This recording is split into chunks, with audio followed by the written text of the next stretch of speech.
Senhor presidente, senhores e senhoras deputadas, percebendo que o regimento permite, eu quero fazer um discurso hoje aqui sobre um assunto que o deputado Mansur acabou de falar, que é a Feira de Granito de Cachoeira do Itapemirim. E nós precisamos de encontrar sensibilidade para perceber, deputado Edson Magalhães, o que de fato é importante nesse segmento. Apesar da região noroeste ter emergido nas duas últimas décadas com desenvolvimento social e crescimento econômico, o principal vetor dessa nova fase de equilíbrio nunca foi enxergado pelos governos estaduais. Não tem sido diferente na atualidade com relação ao governo federal e estadual, mas talvez agora, com essa notícia que eu trago, os governos possam prestar mais atenção no que realmente importa.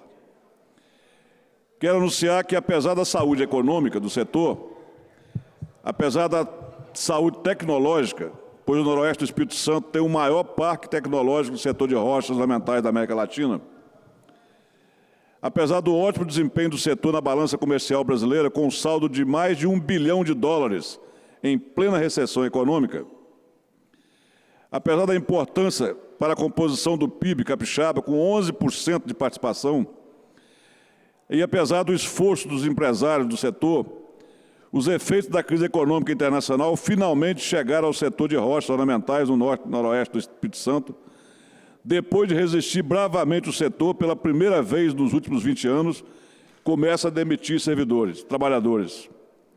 O índice ainda é baixo, algo em torno de 2%, mas o suficiente para ligarmos o sinal de alerta, porque o setor de rochas ornamentais, antes tão robusto, começa a demitir, é porque precisamos ter juízo. As exportações vão bem, obrigado, puxadas pela valorização do dólar frente ao real. Mas a forte recessão na construção civil nacional é a responsável por esse momento de tensão no setor de rochas. Talvez agora haja mais atenção para o setor, tanto das autoridades estaduais quanto federais. Em breve, realizaremos nesta casa uma audiência pública para discutirmos as demandas dos produtores de granito do norte e noroeste do Espírito Santo. A União quer cobrar dos empresários uma dívida impagável de US$1 bilhão e 500 milhões relativa à falta de habilidade e conhecimento específico dos agentes públicos que subestimaram o que teria sido usurpação de bens da União quando a regulamentação do setor sequer estava bem definida. É preciso que todos se articulem para não aumentar os problemas do setor. Se as empresas tiverem que pagar isso, os impactos socioeconômicos serão de grande alcance, inimaginável esse valor. Os empresários admitem que devem, mas o que devem não chega a 10% da sanha arrecadadora do aparelho do Estado. Ademais, senhor presidente, é preciso que haja um refis para as empresas de granito do Norte e Nordeste, a fim de possibilitar uma cobrança justa e a equação do problema sem agravar a crise do setor que já enfrenta. Todos os setores econômicos brasileiros têm seu refis, e agora o governo federal fez uma espécie de refis para a indústria automobilística. Mas a importância do setor de rocha ornamental parece ter sido, até agora, solenemente ignorado pelas autoridades da União e do Estado. Isso, deputado Guerino, significa que o desarranjo administrativo do Estado, do órgão público, federal, estadual e municipal, submete o setor produtivo a algumas regras que, ao longo da exploração do segmento, se levanta que aqueles que produziram estavam infringindo uma legislação que o Estado não foi suficientemente competente para poder esclarecer. E aí agora apresenta uma conta de US$1 bilhão e 500 milhões contra os produtores. Simplesmente porque o entendimento de que quando se dá o alvará para para fazer a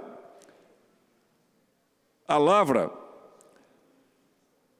o entendimento é de que essa empresa não estava autorizada a fazer extração, estava apenas autorizada a fazer a documentação para exploração.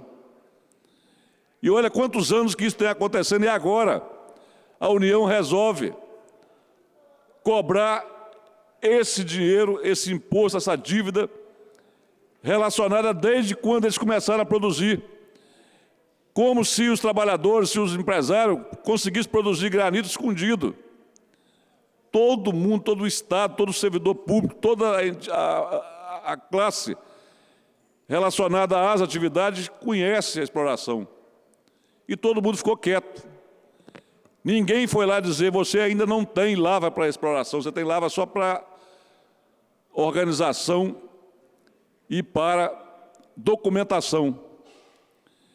E o que ocorre agora com a apresentação dessa dívida? Se a União e o Espírito Santo, que é o maior beneficiário, que tem hoje 11% da sua balança comercial beneficiada pela exportação de rochas, se nós nos juntarmos todas as autoridades para defender, deputado da Vitória, que nós estamos fazendo a comissão de rocha aqui, e esse é um assunto que nós vamos levar na próxima reunião, como que o setor vai aguentar?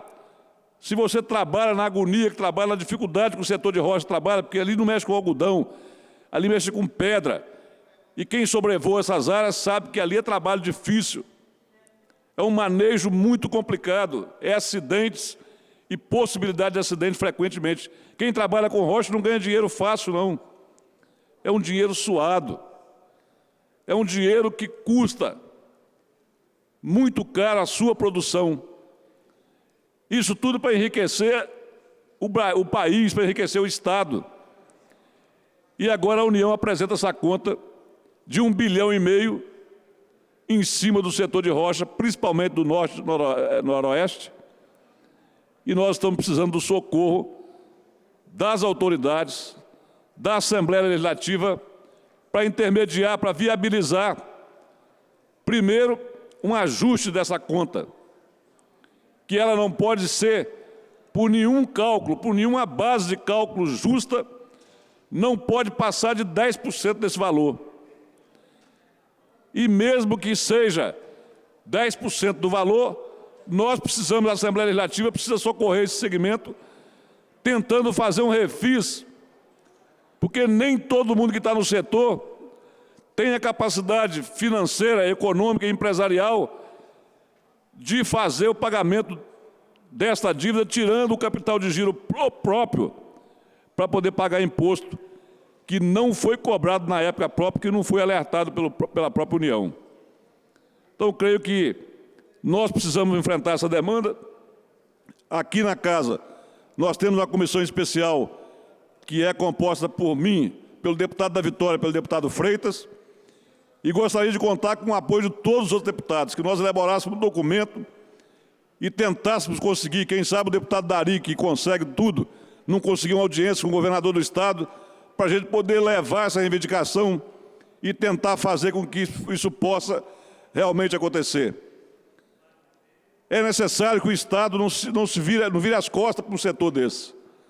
Representa muito na economia local e principalmente na balança comercial. O Espírito Santo hoje é considerado um estado exportador graças às rochas ornamentais, porque é a única matéria de sustentação independente do tempo,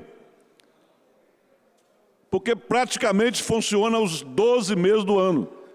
Outros segmentos como lavoura, como outro tipo de produção, está sujeito à intempérie do tempo. Esse segmento de rocha, se receber, não precisa de empréstimo, mas se receber pelo menos atenção, se receber pelo menos uma participação das autoridades em seu favor, ele vai gerar, como gera lá no norte, mais de 30 mil empregos, considerando o norte e noroeste do Espírito Santo. Gera muito mais emprego do que a famigerada Vale do Rio Doce. E a extração de granito não mata ninguém pela sua extração. Mas a Vale, com menos emprego, tem todo o privilégio, e quando o presidente da Vale quer falar com qualquer autoridade, eles desmarcam qualquer audiência para atender. Mas ninguém atende o segmento organizado de granito. Ninguém escuta, ninguém consegue receber esse pessoal. Então fica meu apelo ao líder, ao praticamente dono dessa casa, deputado Dari, que possa conseguir uma audiência para os pobres mortais deputados aqui, conseguir levar esse grupo ao Palácio Anchieta.